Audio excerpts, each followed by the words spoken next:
সিবিআইয়ের দেওয়া status report দেখে উদ্বিগ্ন সুপ্রিম কোর্টের বিচারপতিরা।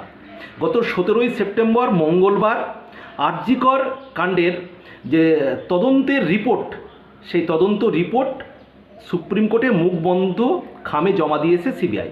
এবং সেই মুখবন্ধ খামের যে তদন্ত রিপোর্ট, সেই রিপোর্ট দেখে সুপ্রিম কোর্টের বিচারপতিরা উদ্বেগ প্রকাশ করেছেন, উদ্বিগ্ন তারা।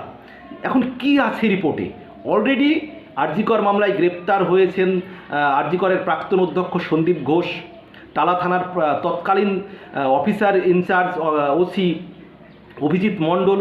এখন এমন কি আছে রিপোর্টে যেটা দেখে সুপ্রিম কোর্টের বিচারপতিরা উদ্বেগ প্রকাশ করছেন, উদ্বিগ্ন হয়ে যাচ্ছেন? তাহলে কি আরও তদন্ত যত এগিয়ে যাবে তত মোড় নেবে উপরের দিকে কিছু? সেটা কিন্তু দেখার।